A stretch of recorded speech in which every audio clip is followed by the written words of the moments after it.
Hola a todos, sean bienvenidos a un nuevo video de fisiología.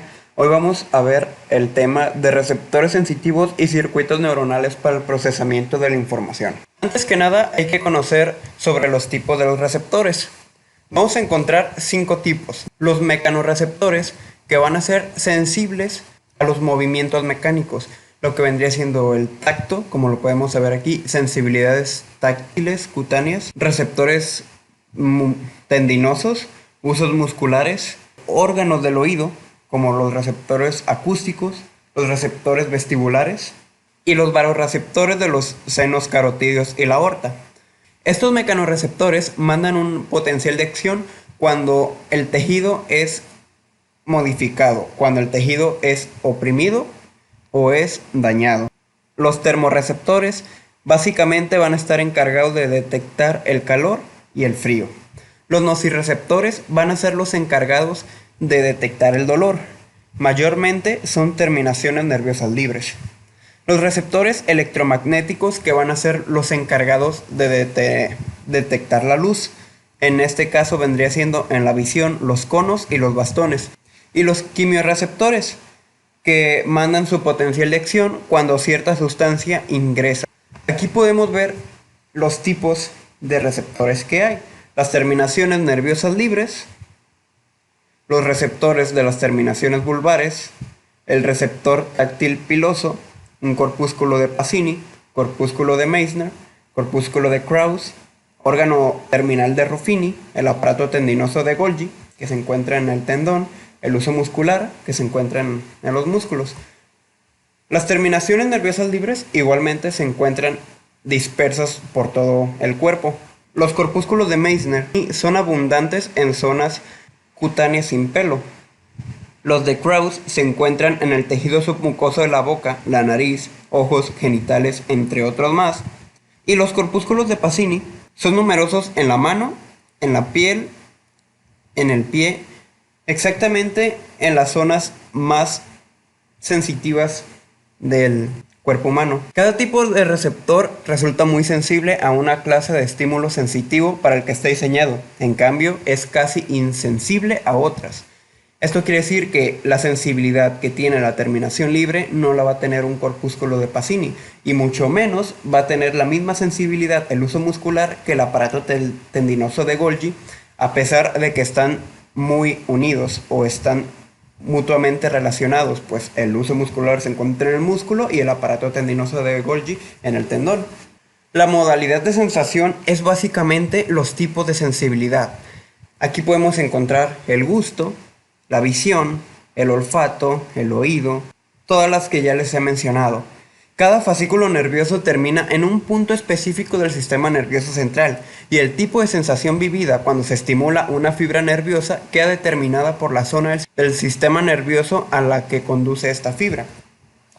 Es decir, si tenemos una recepción sensitiva, esta podría almacenarse en la área somatosensitiva 1 o somatosensitiva 2. En cambio, si es una información motora, va a quedar en el área motora o en el área premotora. Al igual que si es una sensación olfativa o de vista, va a quedar guardada según sea su terminación nerviosa. Esta especificidad de las fibras nerviosas para transmitir nada más que una modalidad de sensación se llama principio de la línea marcada. Ahora, para que estos receptores sensitivos funcionen, tendrá que haber un estímulo. Este estímulo excitará al receptor. Esto tendrá un efecto inmediato. Esto modificará el potencial de acción de la membrana, también llamado potencial de receptor. Este estímulo puede venir de 4 formas. Una deformación de membrana que abra los canales iónicos, en este caso en un corpúsculo de Pacini. Producto químico que abra los canales iónicos, en este caso en el olfato y el gusto. Temperatura de membrana que modifique la permeabilidad, en este caso calor o frío. Y la radiación electromagnética, en este caso la luz, que la luz va a excitar los conos y los bastones. Y aquí podemos ver el potencial de membrana en reposo. Podemos ver que cuanto más asciende el potencial de receptor, es decir, el potencial de acción de la membrana, se vuelve mayor la frecuencia del potencial de acción. Es decir, El potencial de acción está subiendo. Una vez que cruza el umbral, manda un potencial de acción. Pero mientras más va creciendo, estos potenciales de acción también van creciendo. Como pueden ver, en este caso los potenciales de acción más o menos llegan a un máximo de 40-50 milivoltios. Pero en una amplitud máxima del receptor, este puede llegar a 100 milivoltios. Y que llegue a esto no siempre es beneficioso. Lo que se me viene a la cabeza es un ejemplo de dolor. El dolor es un estímulo persistente. Este está y vuelve a hacer sinapsis por una cadena reverberante y sigue aumentando el dolor y aumentando el dolor. Sigue creciendo el potencial de receptor y por ende siguen creciendo los potenciales de acción. Por eso no siempre es tan buena una amplitud máxima del receptor. Y pues aquí vamos a ver un ejemplo. Aquí podemos ver el corpúsculo de Pacini. Si nos devolvemos, podemos notar que el corpúsculo de Pacini se encuentra rodeado por grandes capas, ¿no? En este caso solamente hay una capa. Podemos ver que está la fibra nerviosa amielínica y inmediatamente se empieza a mielinizar. Pondremos un ejemplo que este corpúsculo de Pacini, como es un mecanorreceptor, va a tener un estímulo en esta parte. Al ser estimulada esta parte, va a ir directo a la fibra nerviosa, en esta parte la mielínica.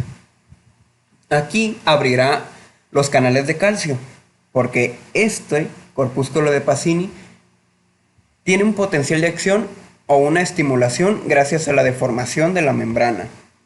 Entonces se deforma la membrana del corpúsculo de Pacini, abre canales de calcio, el calcio es positivo, adentro de la fibra nerviosa es negativo, entonces al ingresar positivo va a cambiar los milivoltios dentro, haciendo un potencial más positivo.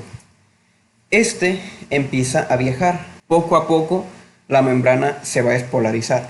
Poco a poco es un decir, porque estas acciones pasan muy rápidas. Poco a poco se empieza a mandar el potencial de receptor hasta que llega al primer nódulo de Rambier. El flujo corriente local va a despolarizar la membrana de la fibra.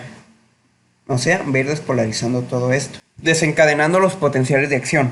Llega aquí, despolariza y empiezan los potenciales. Aquí podemos ver la relación entre la amplitud del potencial del receptor y la intensidad de un estímulo. Mientras más amplitud de potencial de receptor haya, más intenso será el estímulo. Podemos ver que va creciendo la amplitud de potencial hasta llegar a una intensidad máxima de 100. La frecuencia de los potenciales de acción rápidos les dota la sensibilidad frente a experiencias sensitivas muy débiles, sin llegar a una frecuencia máxima de disparo hasta que la experiencia sea de tal magnitud. Ahora vamos a la adaptación de los receptores. Cuando se aplica un estímulo sensitivo continuo, el receptor responde al principio con una frecuencia de impulsos alta y después baja cada vez hasta que acaba disminuyendo la frecuencia, también llamado fatiga. Aquí podemos ver unos cuantos receptores de la cápsula articular, el hueso muscular, un corpúsculo de Pacini y un receptor de pelo. Podemos ver que al principio sí hay una frecuencia de impulsos alta, pero conforme va traspasando los segundos, esta cada vez va decreciendo hasta llegar a una insensibilidad. Entonces, los quimiorreceptores y receptores del dolor tal vez nunca se adapten. ¿Por qué no se van a adaptar? Si ponemos un ejemplo de la sensibilidad de alguna prenda, estos receptores se van a adaptar a la prenda, haciendo que tú prácticamente no sientas que traes la camisa, pero sí sabes que traes camisa. En cambio, los quimiorreceptores y receptores del dolor que no se adapten es porque el dolor cada vez empieza a aumentar y aumentar y aumentar, y el dolor es una sensibilidad que viaja hasta el encéfalo, el cual se guarda ahí y persiste mientras el estímulo siga. En cambio, los quimiorreceptores, pues podemos comer algún alimento, comemos un bocado, ok, segundo bocado, ok, y así hasta que nuestro apetito decrece. Sin embargo, la sensación que nos da el alimento persiste. Ese sabor persiste, por eso es que no se va a adaptar. Y vamos a ver un ejemplo en el corpúsculo de Pacini. El corpúsculo de Pacini, como ya les mencioné y como pudimos ver, tiene varias capas, se podría decir. Es como las cebollas, diría Shrek. Es como las cebollas, tiene varias capas. Estas capas lo permiten hacer viscoelástico, pues dentro de las capas va a tener un líquido. Si se aplica una fuerza que deforma a un lado, es decir, supongamos que aquí todo esto están las capas, está completa, y si ejecutamos una fuerza en esta parte, se va a ir directo. Se transmitirá al mismo lado de la fibra nerviosa central, y esa es la fibra nerviosa central. Entonces, si hacemos un movimiento aquí, se va a transmitir acá. Y esto es gracias al componente viscoso, pues la primera capa se ha dañado, bueno, se ha estimulado, la segunda también, la tercera y bla bla bla bla bla, hasta llegar a la fibra nerviosa. Y este líquido se va a redistribuir dejando de generar el potencial de acción. Este es una forma de adaptarse. En cambio, hay otra forma, que es la acomodación. Y puede ser que aunque la fibra del núcleo central continúe deformada, el extremo de la fibra se acomoda. Es decir, esto es gracias al lento cierre de los canales de sodio, pues ya no hay una estimulación que permita mantener los canales de sodio abiertos, por ende, pues se van a cerrar y el sodio se va a ir expulsando. Y así se logra una adaptación, en este caso en los corpúsculos de Pacini. En los receptores de adaptación lenta siguen transmitiendo impulsos hacia el cerebro mientras sigue presente el estímulo. Un ejemplo es de la mácula del aparato vestibular, del dolor, de barorreceptores de los cuerpos carotídeos y aórticos. Como les comentaba, el dolor va a persistir mientras este mecanismo que nos ejerza dolor siga. Y en cambio, los barorreceptores van a seguir activados siempre y cuando no se regule la presión arterial. Mientras tanto, los receptores de adaptación rápida detectan cambios en la intensidad del estímulo. El corpúsculo de Pacini resulta importante para comunicar al sistema nervioso de deformidades rápidas en un tejido. Sin embargo, no informa constantemente. Los receptores pueden predecir siempre y cuando se conozca la velocidad que tiene lugar un cambio en la situación corporal. Sin esta predicción, no podríamos caminar. ¿Por qué? Porque el cuerpo predice que al mover la pierna izquierda, excitar la pierna izquierda, va a inhibir la pierna derecha para que una pierna dé un paso y la otra se quede atrás. Y por último, se me hace sumamente importante analizar esta tablita. Aquí podemos ver los tipos de fibras. Esta clasificación va a ser sumamente importante para conocer los receptores que vamos a ver a continuación. En este tema no, pero en temas siguientes sí. Aquí se dividen en mielínicas y amielínicas. Amielínicas, hay que recordar, es que no tienen mielina. Se dividen en diámetro, en micrómetros, desde 0,5 a 20, en velocidad de conducción, desde 0,5 metros por segundo a 120 metros por segundo. Aquí podemos ver la clasificación general, en un tipo A y en un tipo C. Básicamente las de tipo A van a ser mielínicas y las amielínicas van a ser de tipo C. Pero esta clasificación general no va a ser tan importante. Necesitamos aún dividirlas más, que se van a dividir en alfa, beta, gamma y delta. Pero si queremos dividirla más, en una clasificación de nervios sensitivos vamos a tener de 4 tipos, que el primer tipo se va a dividir en A y B. Y pues el tipo 4 solamente va a ser de las amielínicas, mientras que los primeros 3 tipos van a ser de mielínicas. Y aquí podemos ver las funciones sensitivas, los pueden apreciar poniéndole pausa. La transmisión de señales de diferente intensidad. Aquí va a variar en la sumación espacial y la sumación temporal, que ya les comentaba en el anterior tema. En pocas palabras, la sumación espacial va a ser la gran cantidad de fibras estimuladas para producir un estímulo intenso. Como podemos ver, hay pocas fibras, hay un estímulo débil. hay más o menos fibras estimuladas, hay un estímulo pues más o menos. En cambio, cuando la mayoría de las fibras está estimulada de un solo nervio, estas van a producir un estímulo intenso. En cambio, en la sumación temporal van a contarse no solamente una fibra, no solamente un nervio, sino varios. Es decir, la sumación temporal es la suma de más de un nervio, de más de un impulso proveniente de otro origen. Ahora vamos a ver cómo se transmite y se procesa las señales. Primero que nada, hay que revisar esta imagen. Aquí podemos ver el soma y las dendritas, y acá vendrían siendo los axones 1 y axones 2.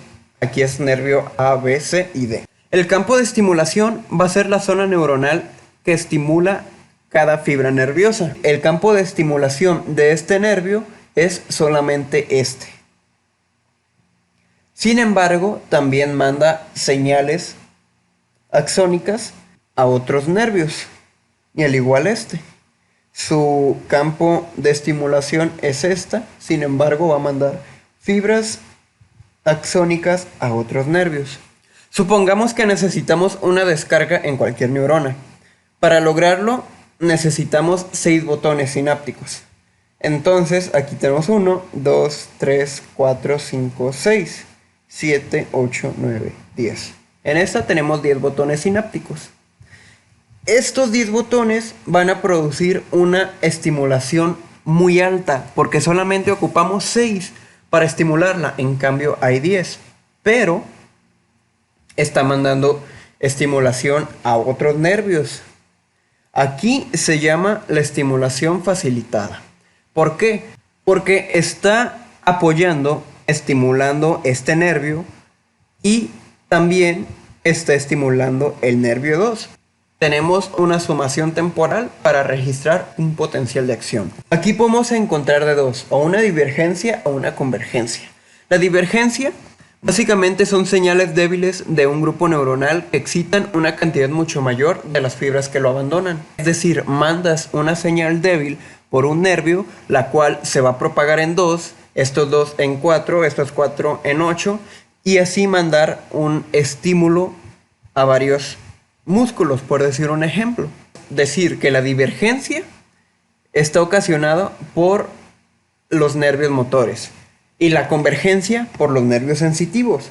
¿Por qué? Porque las señales van a ser procedentes de diferentes orígenes. Se van a reunir para excitar una neurona. Este soma solo está recibiendo información de una sola fuente. En cambio, la convergencia de múltiples fuentes, pues llegan un nervio, otro nervio y otro nervio, y así. Esta es muy utilizada por el sistema nervioso central para relacionar, sumar y clasificar clases de información. Por eso es que es convergencia sensitiva. Ok, divergencia motora, convergencia sensitiva. Como podemos ver, aquí hay una fibra de entrada con una ramificación axónica. Esta pues va a ser sinapsis, ¿no? Ambas sinapsis van a ser excitadoras, la cual pues una es una sinapsis directa y otra indirecta, porque está recurriendo a otra neurona para que haga sinapsis en otra neurona. Es decir, en este circuito encontramos dos neuronas, una sinapsis, y aquí 3 neuronas, 2 sinapsis. Entonces, la segunda sinapsis que ocurra en esta parte va a ser inhibidora. Y nuevamente al ejemplo de caminar. Va a excitar la pierna derecha y se va a inhibir la pierna izquierda. Las posdescargas son básicamente una descarga de salida. La duración puede ser desde milisegundos hasta minutos después de que haya acabado la señal de entrada. Esa es la señal de entrada, esa es la señal de salida. Hay una sinapsis, entonces hay una descarga de salida que vuelve aquí y puede seguir excitando milisegundos o segundos después de que la señal de entrada haya excitado aquí. En la postdescarga sináptica es posible que una única señal de entrada instantánea dé lugar a la emisión de una señal sostenida de muchos milisegundos de duración. Y pues el circuito reverberante lo podemos ver en estas en esta imagen que se divide en 4 o nos presenta 4 circuitos, será básicamente una retroalimentación positiva. Una vez estimulado, puede descargar repetidamente durante mucho tiempo. Y aquí podemos ver los 4 tipos. Si nos vamos a la primera, la fibra de salida va a enviar una fibra nerviosa colateral a sus propias dendritas para reestimularse. En cambio, en esta se generará una dilatación en el tiempo de retraso entre la descarga inicial y la señal de retroalimentación. Es decir, esta postdescarga va a durar más tiempo de lo que dura esta. ¿Por qué? Porque hay sinapsis aquí, aquí y aquí. Este manda una señal a esta. De igual forma, este tercer nervio manda una sinapsis aquí, el cual va a excitar este nuevamente y este, provocando nuevamente una postdescarga. Y como este circuito es más complejo, es más largo, pues va a durar más tiempo. Al tipo C va a ser parecido, solamente que habrá fibras de facilitación y fibras de inhibición. Cuando se facilita, el potencial aumentará. Cuando se inhibe, pues lo cesará o lo degradará. Y en esta última, la señal de reverberación total puede ser débil o potente. Esto es gracias a que como es un canal complejo, un canal circular, va a depender de todas las fibras participantes. Si estas dos no participan y estas dos sí, pues mandará un estímulo más o menos. Si solamente participa una, es un estímulo débil, y si participan todas, un estímulo potente. Y la prolongación de una señal es la vida que tiene. Esta es la frecuencia de impulso de salida. Aquí está el impulso de entrada. Como podemos ver, es muy sensible a este estímulo, por lo cual se eleva bastante rápido. Si tenemos una señal de facilitación, esta señal puede aumentarse y puede durar mucho más tiempo, a comparación de lo que duraría la normal. En cambio, si es inhibido, sí se generará el impulso, sin embargo, tendrá un corto tiempo, gracias a la inhibición. Algunos circuitos neuronales emiten señales de salida en forma continua, incluso sin señales de entrada, y esto es por dos vías. Una es ocasionada por la excitabilidad neuronal intrínseca, es decir, las frecuencias de emisión de impulsos pueden aumentar si reciben señales excitadoras o inhibirse si reciben señales inhibidoras. En cambio, en las señales reverberantes continuas, los impulsos excitadores que penetran en grupos reverberantes pueden aumentar e incrementar la señal de salida, y pues la inhibición va a reducirla o extinguirla. Aquí la podemos ver.